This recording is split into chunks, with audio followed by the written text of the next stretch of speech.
Hello, and welcome to another episode of the Dungeon Masters Dojo podcast. This is a show for game masters and players alike. We hope to bring you tips and tricks to elevate your game and develop the art of dungeon mastery. I'm your host, Louis Aponte, and these are your dungeon masters, Scott Labby and Bill Robotile. Let's enter the dojo and see what they have in store for us today. Good evening, gentlemen. Hello. Why, hello. Uh-oh. This is an exciting episode. This is the DMD into the Splinterverse episode. Ooh, we like these. I do. We like these a do. lot. Full disclosure before we get started, Jimmy from the Splinterverse, who y'all have met, super guy, he sent us a complimentary copy of his Dragonlance Companion, the companion piece to Wizards of the Coast's Dragonlance, Shadow of the Dragon Queen. But the opinions contained herein are ours and ours alone. But we do thank Jimmy very much for keeping us in mind and sending us his work, because it hasn't disappointed yet. So if you're interested, and you should be, because there's oh my gosh, there's so many goodies, like stuff that they put, the potion miscability One book, of my faves. He did fizz bands. He did fizz bands. Feywild Companion, which I really, really, really liked. He's been on the podcast a few times. He's just a super dude. So if you want to check him out, and you should, he's over on YouTube. And so look for the Splinterverse there. You can email Jimmy at splinterverse@gmail.com. Splinterverse.com is his website. YouTube.com. I always get confused if it's a forward or a backslash C/Splinterverse. He's over on Twitter, twitter.com/Splinterverse. Instagram.com/Splinterverse. To make it easy, Facebook.com. all the links will be in the show notes. You couldn't have said that at the beginning. No, I'm parched. So, is he accessible? Very, from the looks of it, yeah. But very he's accessible. done a lot. I mean, He has done a something lot, for Ravenloft, fizz bands. Yes, yep. So he's done quite a bit. The Feywild, and now And Dragonlance. he's so clever with this. He puts these companions out as the Wizards of the Coast stuff comes out. Yeah, his timing is absolutely impeccable. I think he's like a day before. Yeah. Usually, yeah. Usually. And he said, even when he was on the podcast, if you can't wait for tomorrow, you could go over and get the book now, the companion piece, and kind of get yourself prime the pump. Yep. For your D&D adventures. So thank you, Jimmy, for always keeping us in mind and putting out such good stuff. So this is a companion piece to Dragonlance Shadow of the Dragon Queen. I would have thought it was more of the original works than what Wizards did. God, the artwork is outstanding in these books he puts out. He's got some great artists that he that really works does. with. I mean, the cover art is beautiful. I love the cover art. And it's not just pretty, right? The content's there too. Well, that's huge, because in the Wizards Shadow of the Dragon Queen, there are some gorgeous pieces of artwork in there. Yes. Then there's pencil sketching. There's just stuff that, and it's one thing that they do a lot that I'm not a fan of, is where they just show the object of the artwork with just a splash of color, like a watermark or a splash of color in the background. And I want content. I want the artwork to tell me a small story. Yeah. Even if it's just ever so brief, and Bring the world to life. And they're doing more and more of that, and it's not something that I'm a fan of. And that was, it probably has a lot to do with we grew up on Elmore and Easley, and their artwork was, they had the black and white, ink drawings that were just floating on the page, but then every few pages you get this full color thing. And it wasn't just a story; it was an adventure. Yeah. Every piece of art was an adventure. It was absolutely gorgeous. It was. And you're right. That's what we've been spoiled. Yeah, we have been. They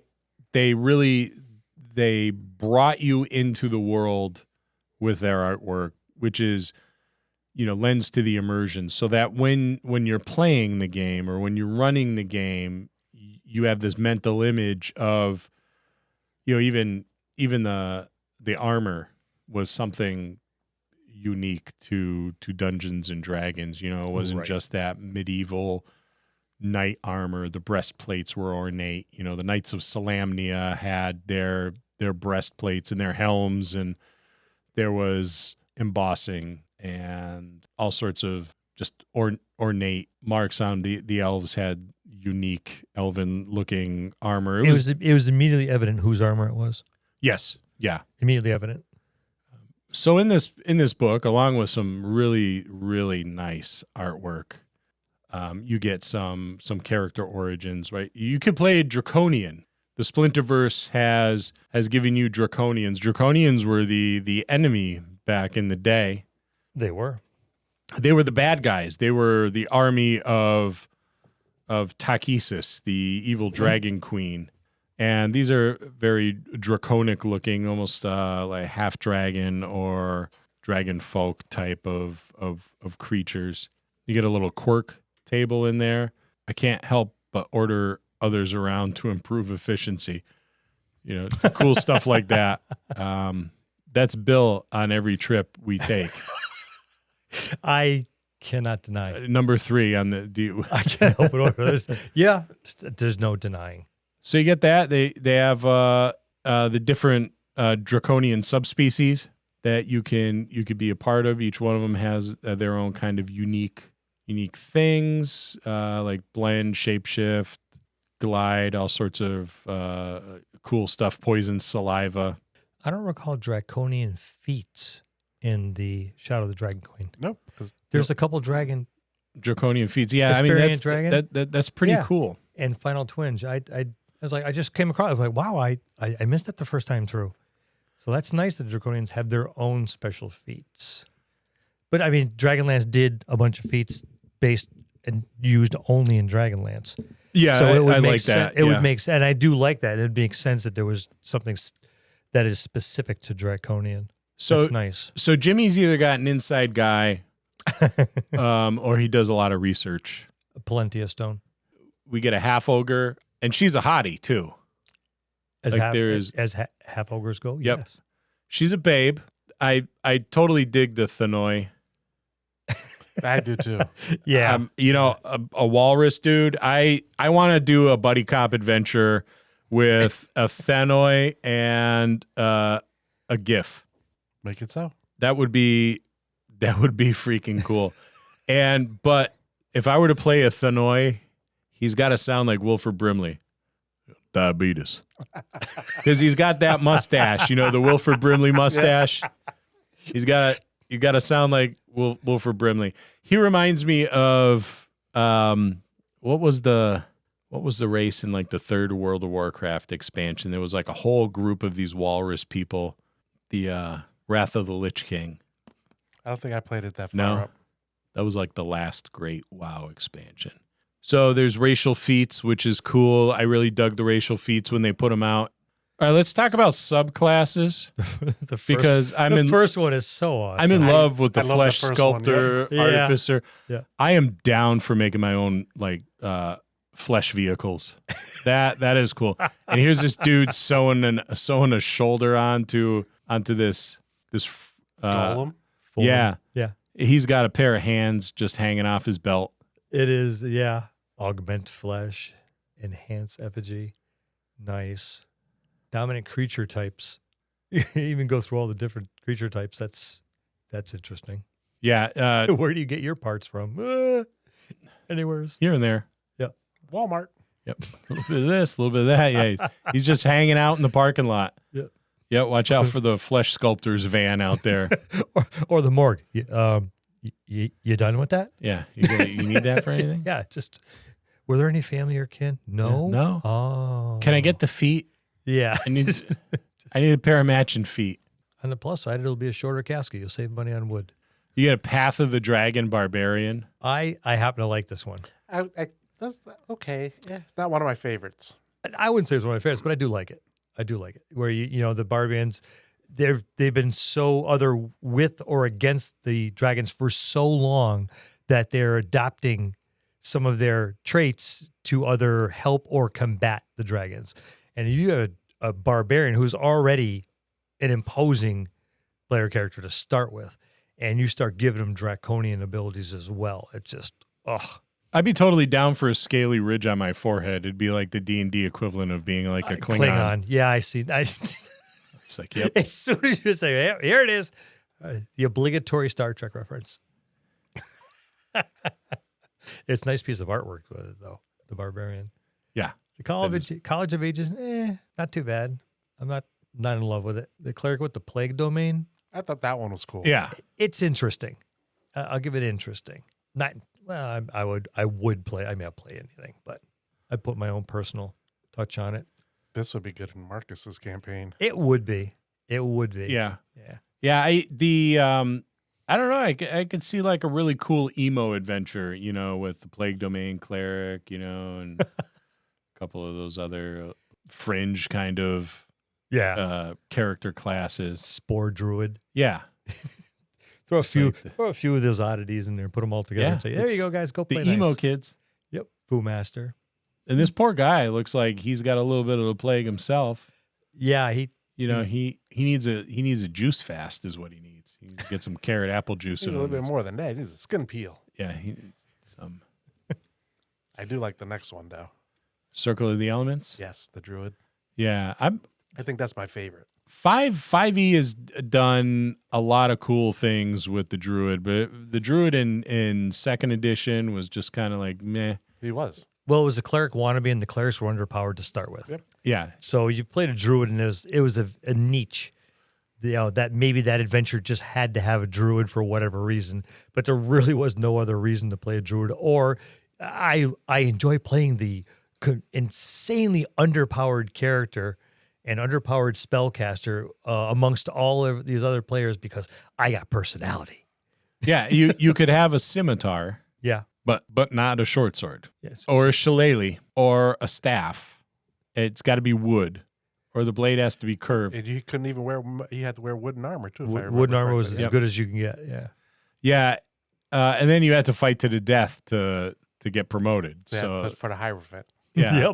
Yep. So that was, I think every kid that ever read Terry Brooks, The Sword of Shannara, was like, I'm going to play a druid in D&D just like Al-Anon. And and then you're like, well, all right. Well, that sucked.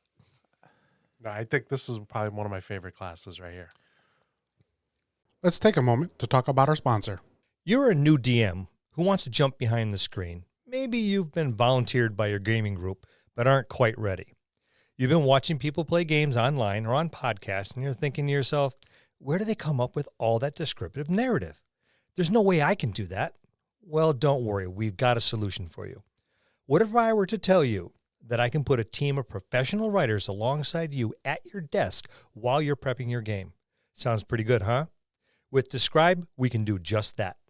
These narratives vividly describe monsters, places, spells, people, you name it. It's there, and there are more than 6,000 of these easy-to-search up, copy, and pastable, beautifully written narratives right at your fingertips. Confidently read these narratives aloud in your campaign and impress noob and veteran gamer alike.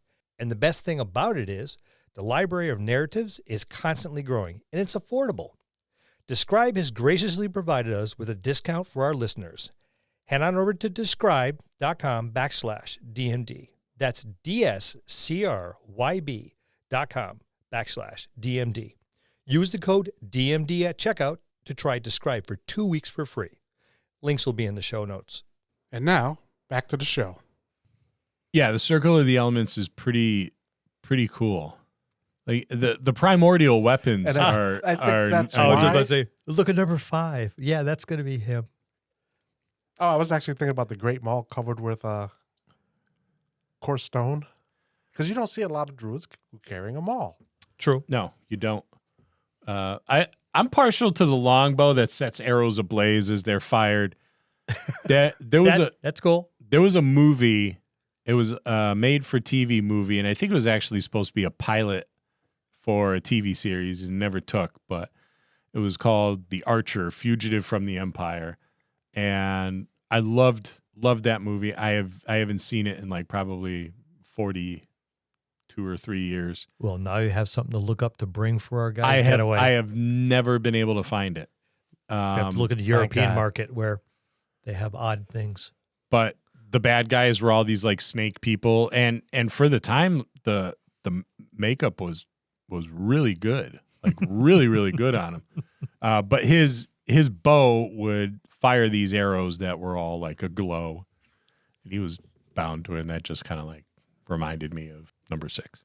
All right, and I totally dig the ice lightsaber. Yep. The short hilt that manifests an icy blade when drawn. You have to make that sound though when you pull it out. It's got to be a boom. Are you going to name your sword Schwartz? Well, I see your Schwartz is as large as mine. It's cold. Moving on. And this druid chick clearly works out. She squats like a champ. Look at the legs on her. She's like She's thick. she's thick. She like Gina Carano, Yes. like jacked. I love Gina Carano. I know that's probably going to make people upset, but I think Cara Dune is one of the best Star Wars characters ever. The Viewmaster Fighter. I think this is kind of cool, right? You're just like it sounds like you're just a thug, Yeah. right? I can brawl it out. You know, maybe he's got a bowler hat on. You know, he's that guy. Yep. With the shirt that's too tight and the buttons are bulgy. Yeah. The bowler hat. Like the big Nazi that fought Indiana Jones, you know, and Yep. knocked him on his ass in one punch, and then got eaten by the propeller blades on the plane. Yeah. It's a glorified tavern brawler. Yep. It's okay. Yeah, it's just like a sellsword or a mercenary type thing. There's the Way of Divinity Monk. I like that one too. Yeah, it isn't too bad. It's a cool piece of artwork, though. I dig their artwork. Yep. Like, They are really good stuff. Good. Oath of Secrets Paladin. I didn't think Paladins were a thing on Kryn. Maybe they're knights, but I think maybe instead of saying knights, well, they do have. Well, first edition, as we remember, we talked last episode, the Minotaurs were able to be a paladin. That's right. So and there's a Minotaur. expanded it. Yep. Well, and they've done a lot. 5th edition's done a lot for paladins. Where paladins were just this monochromatic, one way Christian of thinking, Christian knight, boom, that was it. And now they've expanded so much on the paladin where people are like, oh, I'm stuck with a goddamn paladin. Now it's I will be playing a paladin. Yeah, or somebody be like, I can't play a paladin because I'm with this group of people. Yeah. Yep. Oh, my paladin in Marcus's game is like one step above murder hobo. He's a paladin, with oath of vengeance, and you piss him off, and he won't just kill you; he will burn your city because you live there and everyone in it. So, yeah, he's like the murder hobo on steroids, and he's a paladin. He holds solid to his truths and a little more flexibility. Poor Marcus trying to deal with me. I like the Grave Speaker Ranger. They would be the a nice companion for our emo adventure. Yeah. Get a Tinkerer Rogue. I think that fits Kryn very nicely. The Tinkerer Rogue. The Tinkerer Rogue, yeah. Dreamwalker Sorcerer. You get a bunch of, and then the real payoff is a walrus person with pigtails. She's kind of cute, huh? It's Goldie Tusks. Yeah, Goldie.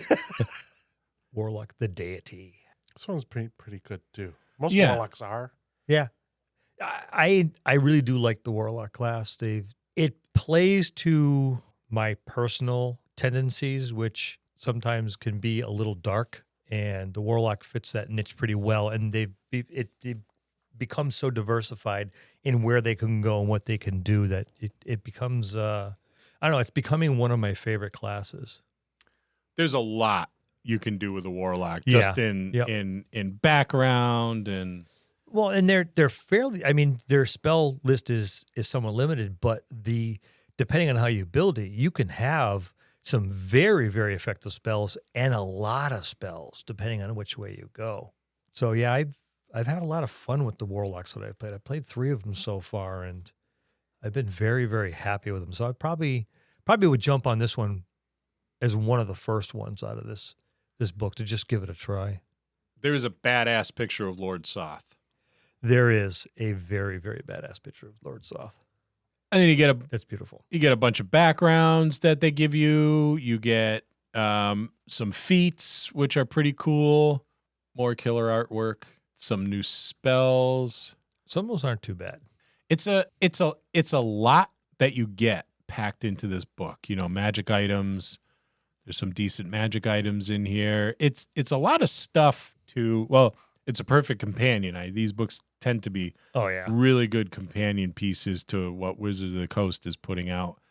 And like, what are we clocking in at for a page count? 182. So it's not that far away. No, it's pretty meaty. It's from like front cover to back cover. Mm-hmm.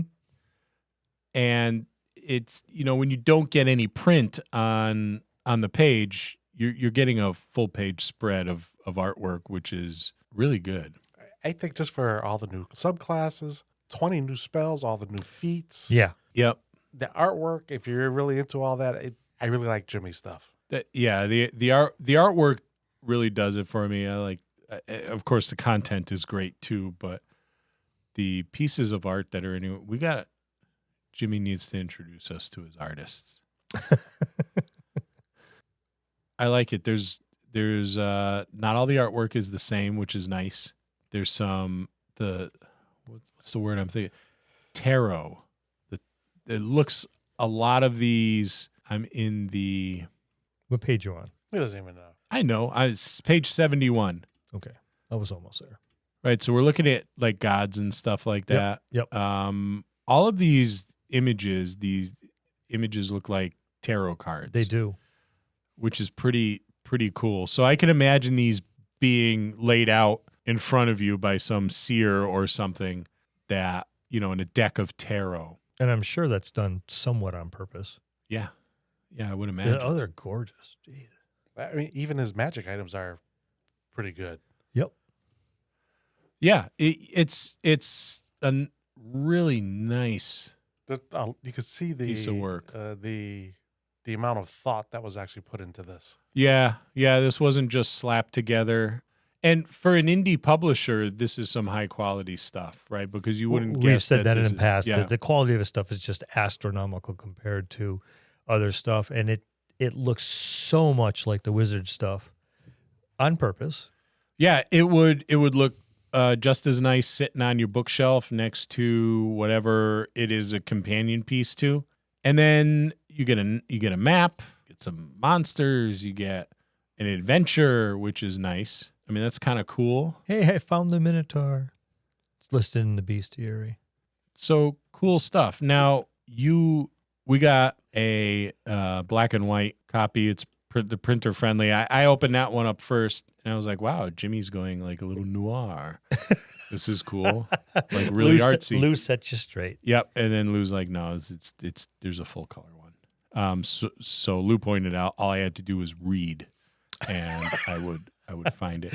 Yes, it's one that says full color, as opposed to printer friendly. So you get that, right? You get the printer friendly version, which is nice. Yep. You know, if you don't want to spend all that ink, you get the full color version, and there's tokens, a buttload of tokens. There's 2 adventures in here as well. Yeah, and that's pretty good. Trials of the Tower Initiative. Yeah, maps. Map to Purity. You get a bunch of maps, companion handouts. So it's more than just a PDF, right? There's a bunch of other stuff that comes with it. I mean, you get, like we said, 3 races, 3 new sub races, 13 subclasses, 2 backgrounds, 16 magic items and 16 legacy items, 100 trinkets, 9 monsters, and 44 stat blocks, 2 adventures for tier 1 and 2, 2 encounters, 70 adventure hooks. This was my favorite one. Time travel options. Yeah, I've seen that. And 21 deities and herald items, all wrapped up nicely for you Yummy. How do you go wrong? by not buying it. But exactly. So here's the thing. You can get the PDF for $19.99. Let's just call it $20, right? $20. That's not unreasonable. By no There's means. no watermarks on the PDF. It's all full color. Or black and white. Or if you're black looking and at the wrong one. You could get the hardcover, right? Regularly priced at $44.99. It's at $38.99 over on the DM's Guild, right? Hardcover standard book. For the same price, $38.99, you get the PDF plus the hardcover standard color book. That's the way to go. Yep. It is. I mean, why Yeah. not, right? You can share it with your gaming group, the PDF. You got a nice hardcover book to go there. And you're supporting a small publisher, right? You're supporting someone in the A community. very good A publisher. very good one. And a super nice guy. He is. So well worth it, in my opinion. And we're not biased about this at all. I'm a little biased, right? I'm not. No, I'll be honest with you. Yeah, I'm not, because if I didn't like it, I wouldn't be sitting here talking about it. Right, I would be but- all negative. I'm a little I- straightforward and honest sometimes. I like too. his stuff. Yeah.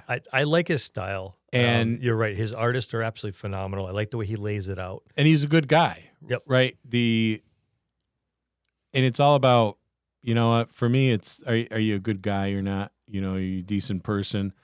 And we've had some outstanding indie designers and game developers on the podcast, and we've been fortunate. They've all been fantastic guys. Most of which we met at games, at conventions. Right.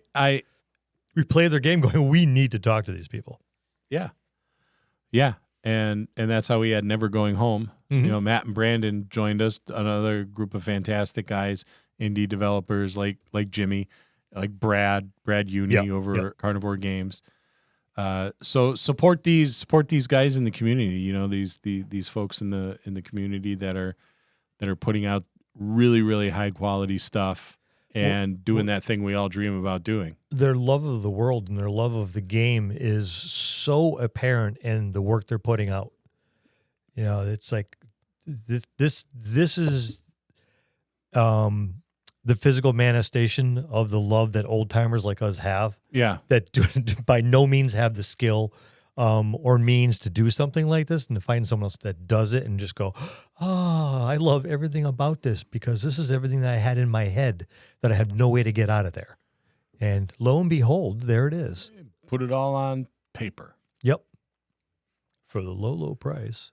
$38 for the book and the PDF is absolutely amazing. It's not bad. Really, it isn't. Yep. I'm willing to pay a little bit more for a community developer. I'll bitch and moan about the price of like a big business because I know they're making a ton of money. Yeah. But every time we look at it, the first thing we say is money grab. yeah, but for someone that's trying to make a living doing this, right? I want to see people do that thing. I'd love to make a living doing something that I love and I'm passionate about. I make a living. But so yeah, support these indie developers, like Jimmy over at Splinterverse, who is clearly sinking a bunch of resources into these companion pieces that he does to the Wizards of the Coast stuff. Oh my God, the deeper I get into the book, the better this artwork gets. There's a crap ton of full page stuff at the back that's absolutely gorgeous. I'm enamored with the creature on page 135. Not this one. I mean, I love the creature on 135. Everyone's going to go looking now, as they should. Yes, so I would buy this, and I probably will. I'm sorry, 136. No, I was right, 135, top of 135. But I want that full color hardcover book. Yeah, I'll probably be giving myself a Christmas present. Well, birthday present. It's too close to Christmas. I won't get it in time. Not at the time of this recording. So, yeah, must buy, could buy, should buy, maybe buy.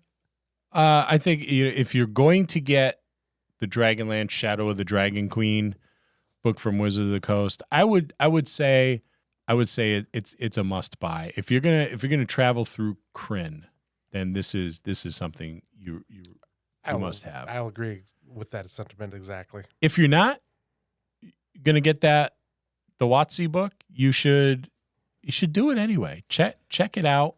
I think this stands alone fairly well. I think it stands alone very well, and I think it's also a very, very good representation of the original Krynn that we're used to. Yes, thank you for doing that. Must buy for me, too. And that's Dragonlance Companion from Jimmy from the Splinterverse. We'll see you next time in the dojo. That's going to conclude this episode. Thanks for tuning in and listening. Please subscribe to the podcast for more great content. If you'd like to hear a particular topic, you can reach us on Facebook at the Dungeon Masters Dojo, or you can drop us an email at thedungeonmastersdojo@gmail.com. Thank you, and have a good day.